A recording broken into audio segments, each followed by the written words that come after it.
Soviet selalu membantu Indonesia. Dari Indonesia baru lahir yang masih rentan dengan serangan lawan-lawannya hingga saat ini dari pengakuan kedaulatan serta penjualan produk pertahanan.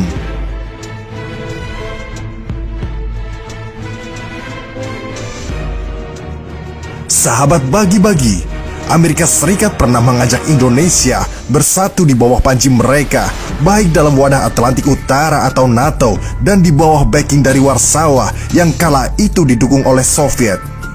Keduanya menghormati Indonesia karena Indonesia sangat potensial dijadikan sekutu. Selain kekayaan yang kala itu belum pernah terjamah, kepandaian pemimpin Indonesia yang bukan kepalang cantiknya memainkan peran di tingkat dunia. Tapi, apakah sahabat bagi-bagi tahu, Soviet adalah negara pertama yang menjaga Indonesia saat baru lahir dan masih rentan. Dari transfer alutsista, ilmu militer, dan bahkan teknologi nuklir. Walau berkali-kali Soviet dinomorduakan setelah Soekarno menjalin hubungan baik dengan Presiden John F. Kennedy.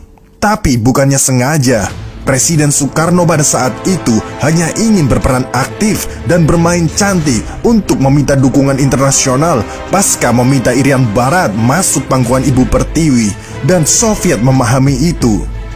Sebelum lanjut, mari kita sama-sama membangun channel ini dengan mensubscribe dan membagikan ke anak negeri. Sahabat bagi-bagi, hubungan Indonesia dan Amerika Serikat masih terus berlangsung. Meski Amerika Serikat gerah karena masih menganggap Indonesia bermain nakal karena sering bolak-balik ke Soviet. Apalagi pasca Indonesia masih bersikeras mengusir Belanda dari Irian Barat, yang mana pada kala itu Belanda masih merengek meminta bantuan Amerika Serikat agar Irian Barat jangan diserahkan kepada Indonesia, yang membuat Amerika Serikat dilema. Sungguh sangar pimpinan kita pada saat itu bisa membuat negara superpower gerah dan dilema. Hal ini berubah pasca Presiden Amerika Serikat Dwight Eisenhower digantikan oleh John F. Kennedy dari Partai Demokrat. Presiden Kennedy menerima usulan dari penasehatnya untuk mengundang Soekarno ke Amerika Serikat. Setelah sampai di Amerika Serikat, Soekarno mengangkat isu serius tentang Irian Barat harus masuk ke pangkuan Ibu Pertiwi. Dan Amerika Serikat akhirnya menerima itu.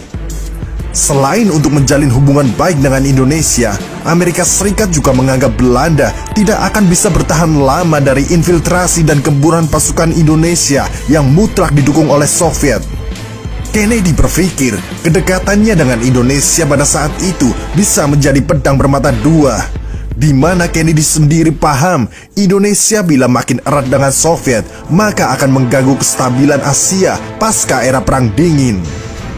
Indonesia dianggap bisa jadi negara penyeimbang di Asia, yang sekarang malah China yang berhasil pasca dimentori Rusia untuk mengganggu keseimbangan dunia pada kala itu, yang membuat Inggris akhirnya membentuk FPDA untuk mengitari Indonesia.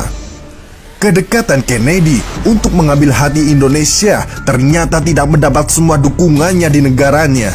Dan memang Kennedy merupakan salah satu presiden yang eksentrik di Amerika seperti Soekarno dalam mengambil keputusan dan akhirnya membuat dia terbunuh. Banyak teori konspirasi di sini, tapi lain kali saja admin bahas. Pasca kematian Kennedy inilah hubungan renggang Indonesia dan Amerika terjadi, di mana Soekarno masih berpikir bahwa banyak Kongres Amerika yang tidak senang kesepakatan saling menguntungkan Indonesia dan Amerika atau Soekarno CS terjalin. Maunya mereka Indonesia tidak layak sejajar dalam kesepakatan, tetapi harus patuh dan menjadi kacungnya Barat. Disinilah Presiden Soekarno memahami betul tentang konspirasi yang terjadi, dan lagi-lagi Soviet masih menyambut terbuka Indonesia. Walau sedikit kekecewaan Soviet saat Soekarno dekat dengan faksi ormas rivalnya, yaitu Amerika.